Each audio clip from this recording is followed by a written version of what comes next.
2017 is shaping up to be a banner year for video games. From new IP like Horizon Zero Dawn to new installments of long-running franchises like Zelda, gamers have plenty to be grateful for this year. Which begs the question, will 2018 bring a host of incredible new games, or will it fall flat on its face? Stick around as we look at some of the games that are likely to make 2018 a year for the ages. Before we dive in, please give us a big thumbs up and don't forget to subscribe to our channel. Let's get started.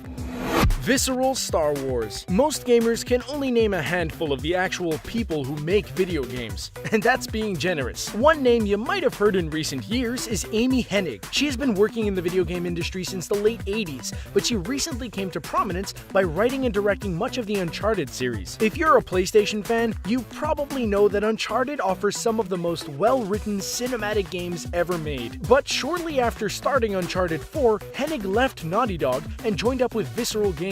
The project she landed on is an unnamed Star Wars game that, unlike the Battlefronts, is all about its single-player campaign. It's no great leap to imagine that the result will be an incredible Star Wars game with the same high-quality level of dialogue and character development that made Uncharted such a classic series. And it's about time, isn't it? We haven't had a truly great single-player Star Wars campaign since Knights of the Old Republic came out in the early 2000s. If Hennig and Visceral can whip up a cinematic masterpiece that's on par with Uncharted 2, Star Wars fans will be in geek heaven.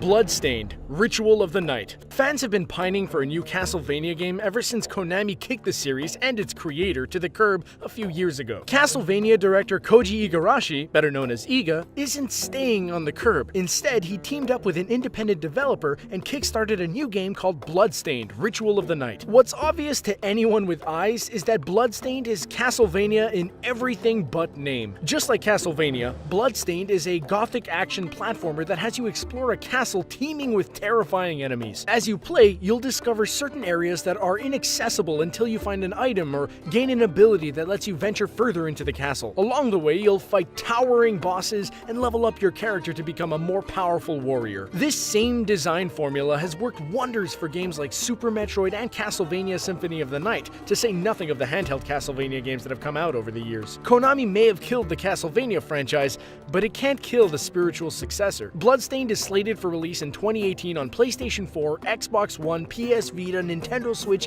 and PC. Assuming it plays as great as it looks, this game should be on your radar.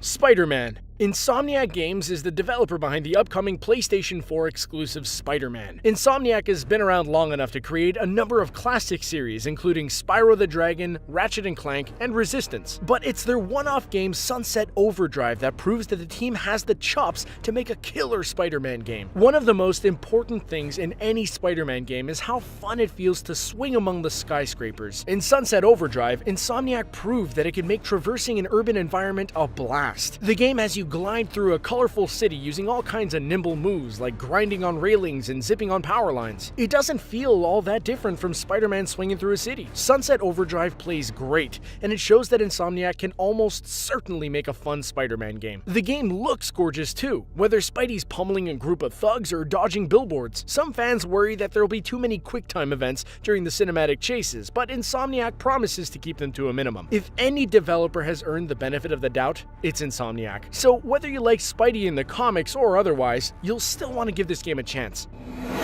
Skull and Bones. If you were to poll gamers about their favorite part of Assassin's Creed 4 Black Flag, they'd probably all agree that it was the ship battles. This game had you take to the sea in a colonial-era ship and navigate through the choppy waters of the Caribbean. Then you'd set your sights on some ship minding its own business and lob a bunch of cannonballs through its hull, which isn't to say that they didn't fight back. These naval battles were thrilling, especially when you won by a narrow margin. Skull and Bones is a brand new IP from Ubisoft Singapore, the development studio that designed those ship battles in Assassin's Creed. Now they're making a whole multiplayer game based around sailing the seas and getting into multi-ship skirmishes. Whoever sinks the most boats and gathers the most loot wins. Unlike in Black Flag though, you don't control an individual pirate. Instead, you control an entire pirate ship. One of the most promising things you can do is bring your ship into 5-on-5 multiplayer battles. Play with your friends, and these skirmishes just might feel like a souped-up co-op version of the battles in Black Flag. For fans of sailing and plundering, that sounds like a total blast.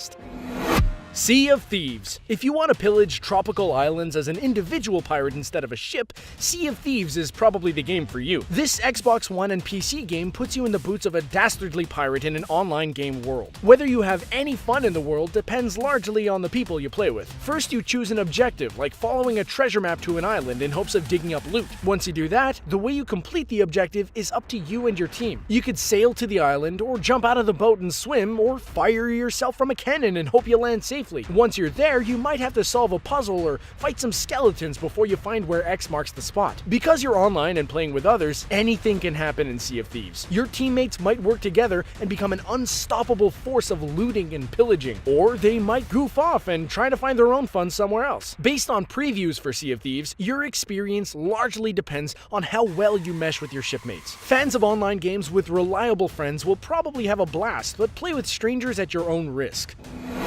A Way Out. If the 2013 masterpiece Brothers: A Tale of Two Sons is any indication, game director Joseph Fares has a unique vision for what video games can be. Brothers is unlike anything else you've probably played. It's a dark fairy tale of a game that follows two brothers as they set off on an epic adventure to find a cure that will save their father from a mysterious illness. Along the way, they meet fantastical creatures like giants and harpies as they solve environmental puzzles to progress through the fairy tale land. What really set Brothers apart was its control scheme. You controlled both characters simultaneously with a single controller, using the left stick and trigger to control one brother and the right stick and trigger to control the other. It was essentially a co-op game made for one player. A Way Out is a co-op game made for two players, but it puts its own spin on the genre. You and a friend play as a pair of convicts who decide to bust out of prison, each for their own reasons. With a split-screen view, both players are always on screen at the same time, but usually doing different things. Just like Brothers before it, A Way Out looks like a wholly unique kind of game.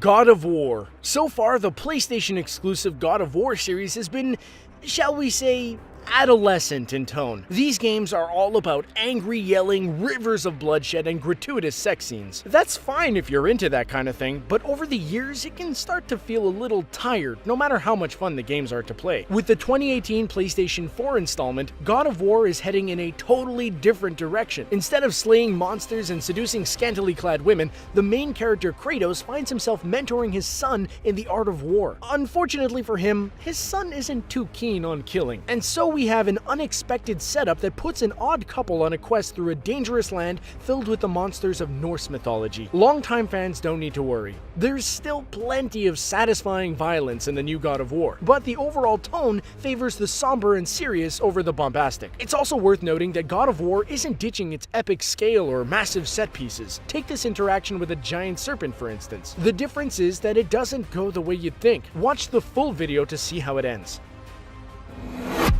Anthem. We knew developer BioWare was working on a new IP, but we didn't know what it was until E3 2017. That's when publisher EA released a debut trailer along with 6 minutes of fantastic-looking gameplay. The game is called Anthem, and it will be going up against Destiny 2 in a bid for the massive multiplayer online shooter crown. Like Destiny, Anthem is a massive online sci-fi shooter. Also like Destiny, EA claims to have a 10-year plan to keep the franchise going by adding fresh content in the form of expansions and sequels, assuming it sells well enough to justify the development costs. But from the looks of things, that won't be an issue. Players control fighters who hop into powerful armored suits that let them do things like fly through the air like Iron Man and zoom through underwater areas like Aquaman. There are even classes to choose from, so you can play however you like. And if you felt burned by Destiny's bare-bones story when it first launched, that shouldn't be a problem with Anthem. That's because it's being written by alums from the Mass Effect trilogy. So if you're in the market for a Destiny competitor in 2018, be sure to keep an eye on Anthem.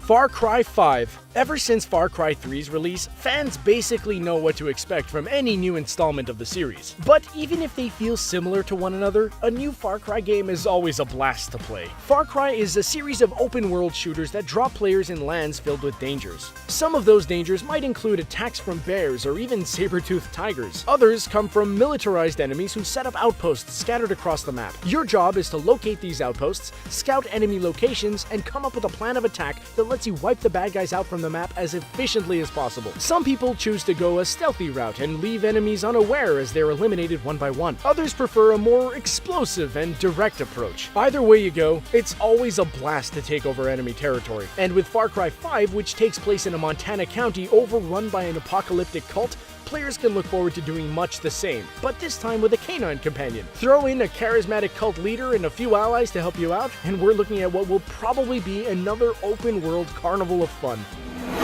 Red Dead Redemption 2. The biggest game launching in 2018 has to be Red Dead Redemption 2. What makes this sequel so special? For starters, it's the follow-up to an open-world masterpiece from 2010 that put players in the dusty boots of a reformed criminal in the late 19th century. As John Marston, you fought against criminals in an attempt to get on the right side of the law so you could live out your remaining years as a family man in the Old West. So you'd run missions that had you brushing elbows with all the major players in a lawless, Deadwood-like town. Not only was Red Dead Redemption fun to play, but it was also just as polished as you'd expect from the makers of the towering Grand Theft Auto series. For Red Dead Redemption 2, it's safe to assume that Rockstar will bring the considerable brunt of its game-making prowess to bear on creating an all-new open world set in the Wild West. And if the monster success of GTA Online is anything to go by, you can expect a robust online component as well. So put on your cowboy hat and hop on a horse, because 2018 is shaping up to be a great year for games. Well, we hope you enjoyed our list of games coming out in 2018. So which games are you most excited about? Did we miss any? Make sure you let us know in the comments below. Also, be sure to subscribe to our channel and turn on notifications so you don't miss any of our great video content in our playlist. Thanks for watching.